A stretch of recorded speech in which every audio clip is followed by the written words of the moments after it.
argumentation comes in all sorts of forms.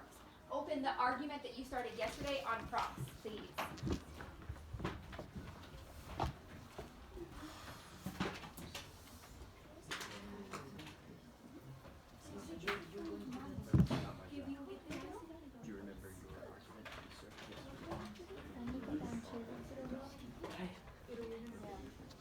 I got like 5.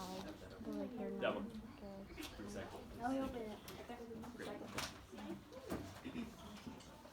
I have that one. So we are going to talk today about how we can improve this even more. Yesterday we added 2 things to our writing. I had you guys write for a little bit, and then we added 2 things. One we really focused on, and the other we briefed ourselves to see if we had a should or a should not statement in there. Does anybody remember those things that we were adding yesterday? There were 2 things. Give me one. The introduction sentence. The introduction sentence, it has a specific name when you use it in here. Bold statement? It's a what? Statement? There's a or something statement. bold? There's a couple things.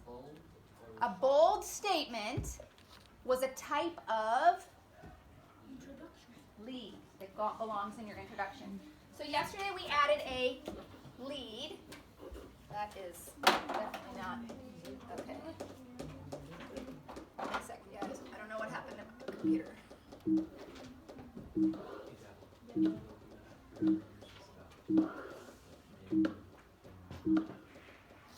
Okay. So yesterday we added a lead to the first part in the introduction, where we grabbed the audience's attention, and we did it with a bold or a startling statement.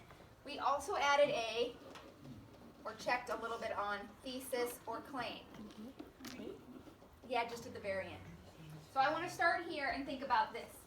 After your lead, looking at your second sentence, looking at your second or third sentence, or whatever falls right after your lead, do you have a statement? Sometimes it has a should, sometimes it has a should not. It doesn't always. Do you have a statement that says specifically what you want to happen? This is this, and this is not this. This should be, this should not be. You need to look at your second and third sentences. Do you have something in there that says what side of the argument you are on? If you wrote about homework, you should have a sentence that says homework is not beneficial, or it is beneficial. It should tell me what side of the argument that you are on. So right now at your tables, I'd like for you to read that sentence out loud to your table. And your table's going to tell you if they think they can say what side of the argument you are on.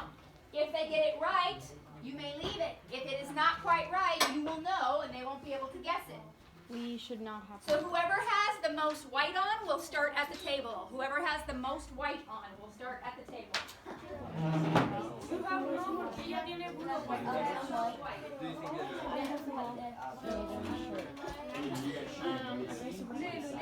So tell me your thesis or statement. Women should be able to fight alongside men in war. That tells me that you are on the side where you do want it.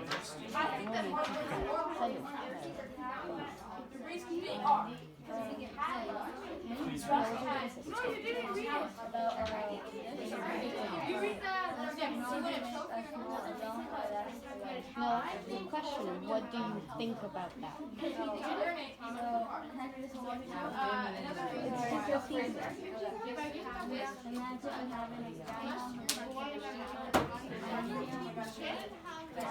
Unless you're What do you believe? I think that would not make sense. Don't have them. You wouldn't be in it. Finally, we're important to tell because you work hard at it. To be an expert, you have to read it.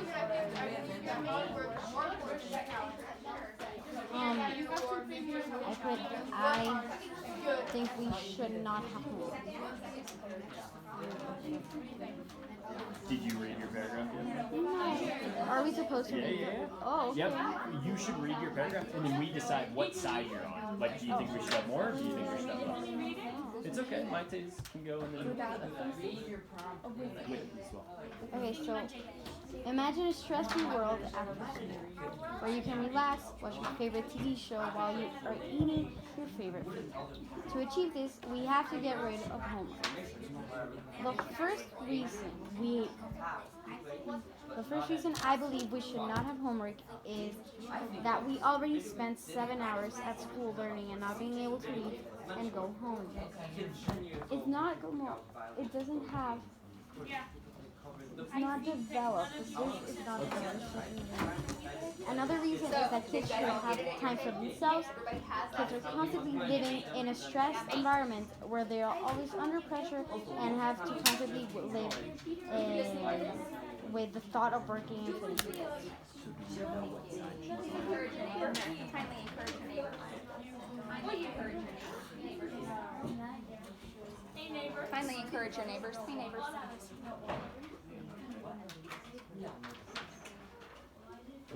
Kindly encourage your neighbors.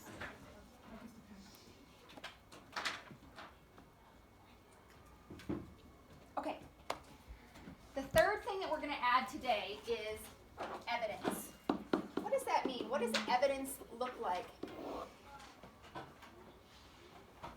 Numbers. Could be numbers. There's a fancy S word. It's called statistics. Okay, number facts. What else could it be? A fact. Or a piece of proof. What else could it be? Quote. And I'm going to add to this paraphrased information. Paraphrased information. What does that mean to paraphrase something? Michael? To say something in your own words. To put it in your own words.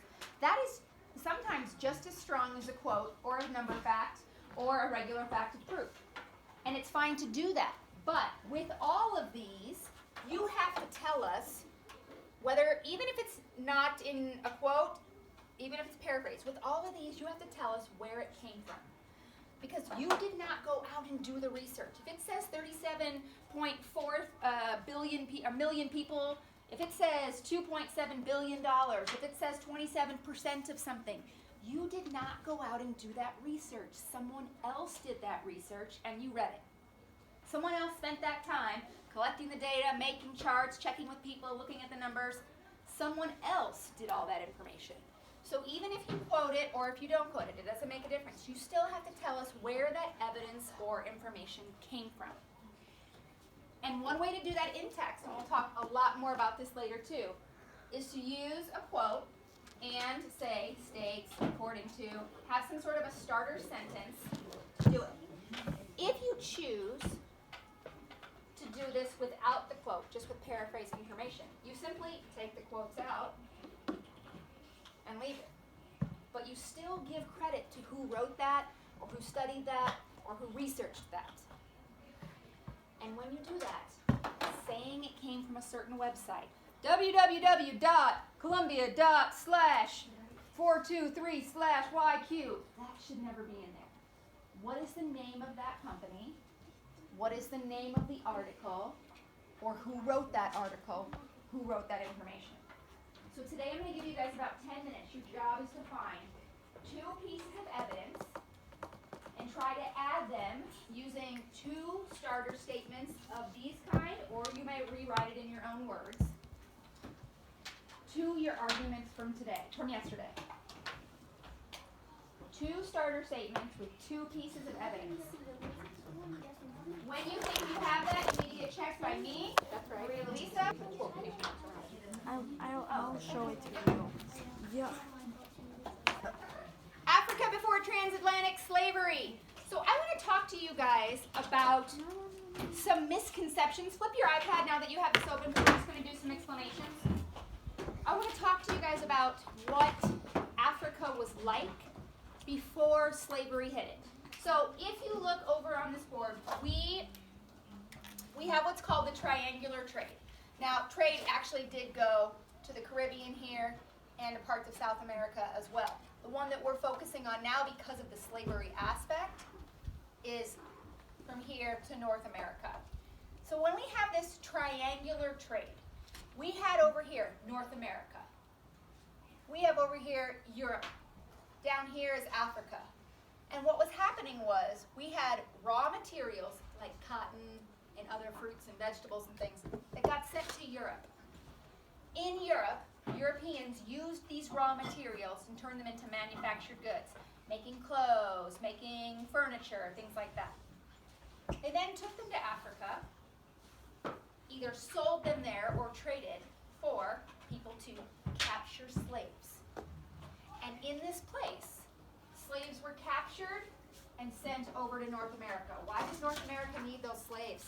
To make more cotton. Well, why can't they make it themselves? They don't grow in it. Because they're lazy? They're lazy. Because why didn't they just use a tractor or something? I don't think they had them back in time, but the reason why I think they had slaves was because they didn't want to pay for labor. Ah, Because it took from profit. it took away from their profit, just like Julie says. So what they did was pay one time to buy a human being. And that's the sad part of the story, is that at that time, people thought that was okay to do. And so going from here to here, we call this part, we call it the middle passage, because it crosses this is the middle part of this triangle, and it crosses it's transatlantic because it crosses the Atlantic Ocean. This passage that had slaves being transported was quite terrible. You're going to see some videos tomorrow about this, where people were, the conditions that they lived in. You guys might think, oh, I've been on a cruise ship, it goes pretty fast. At that time, they didn't. They were much smaller. And how many of you guys get motion sick? Anybody get motion sick in here? Car sick. You get in a car or a boat and you go like, oh. Okay, so imagine being on a boat during this time. There's no air conditioning. You don't have a bed. You don't have a toilet. You don't have any food. You're in chains. And you're crossing a bumpy ocean for long periods of time And you have to go to the bathroom outside. where you're chained up. Know what I mean? So I saw a video of this of like how they were transported. And I saw the boat like at the very bottom. It was like you can't even stand up. Maybe you saw the video we're going to show tomorrow. And they were chained up and they had to be Yeah. really close to each other. That's the video we're going to see tomorrow, probably the same one.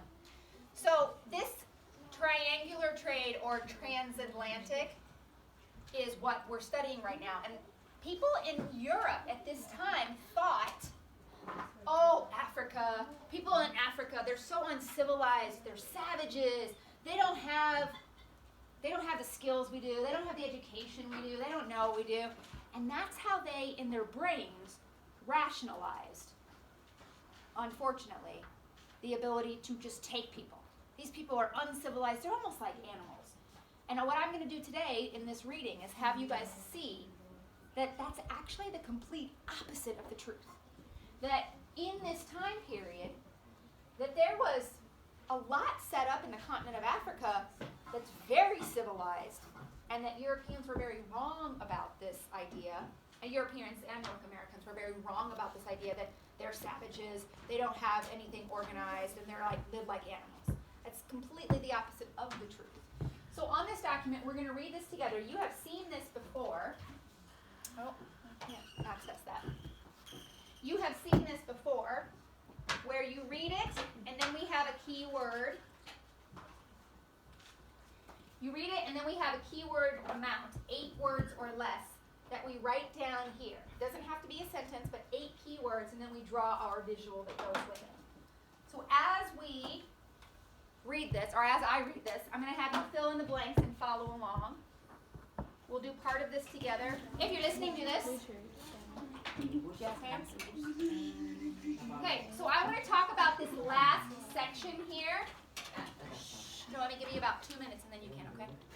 I want to talk about this last section with you because this is the one that I think is most confusing to people. And before we read it, I am going to explain it to you. The last section. So people complain sometimes when I tell them this. They're like, no, slavery existed already. It was already there.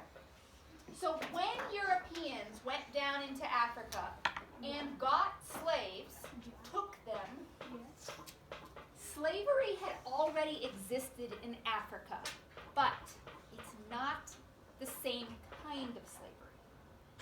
You want to talk about it? Yeah? What ideas do you know? It was slavery under conditions. Under certain conditions, yeah? There were punishments for certain things you did. If you lost in a battle, you might be taken and you were forced to work as a slave in maybe an estate or something like that. Yep. Or if you committed crime. Yep. But even though those things happened, your children wouldn't be forced to become slaves. That's it. So this is the important part. I'm going to wait for everyone's attention. So the slavery, do you want to add yours? Not yet? Okay. The slavery that existed there was slavery of consequences. If you didn't do something right in the world, you had a crime, like Lena said, you could be put into slavery positions. You've committed this terrible crime, you no longer are allowed to live this regular life, we're putting you in slavery for so-and-so. It depends, I don't know what you've done. So slavery existed in that way. Or if you did something, you borrowed money and you could not afford to pay it back, well, then you belong to this person to pay off this debt. Or, she also said if you were captured in a battle, because we have a consequence of war. I'm choosing to fight against these people, I've gotten captured. The difference was, in this slavery situation that goes to the U.S., any children that you have that were born during this time or when you get here, if you leave pregnant or if you're here and then you're pregnant later, any children become the property of the slave owner. You are owned and there is no way out. In the previous slavery in Africa, you work off your debt. Maybe you pay your time in crime depending on what crime you committed. But there's no way out in this slavery.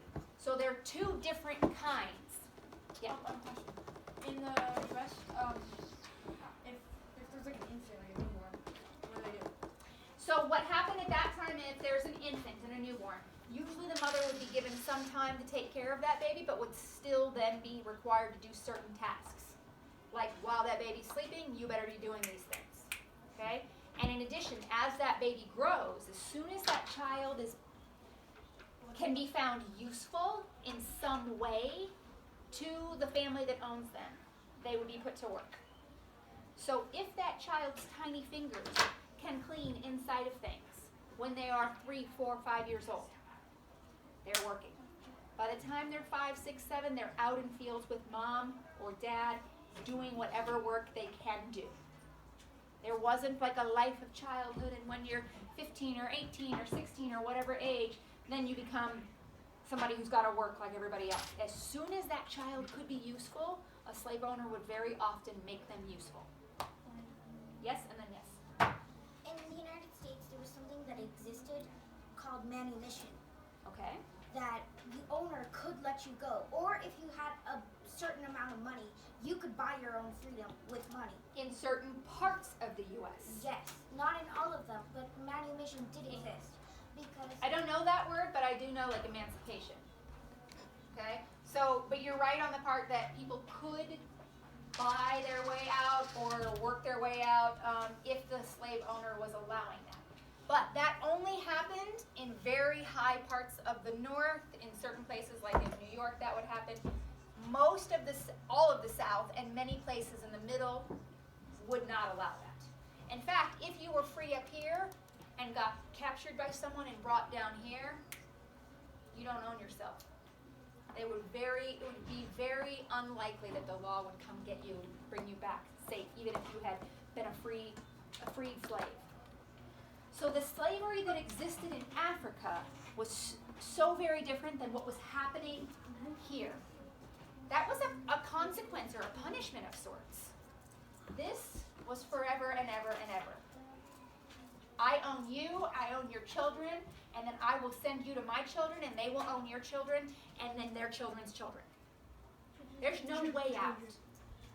Yeah, because if let's say for example, say I own you, and I own you. If you guys have children, or if you're separate and you have your own children, you come to me pregnant, I own your child. And when I die, I will leave you, because you're my property, to my children. So my son Finn would then own you if I passed away. And whatever children you have, and whatever children they have. I will pass you on in my will, just like property. I will leave you my house. I will leave you my horses. I will leave you my beautiful furniture, and I will leave you my slaves. There is no way out. Were there ever cases of slaves killing their owners?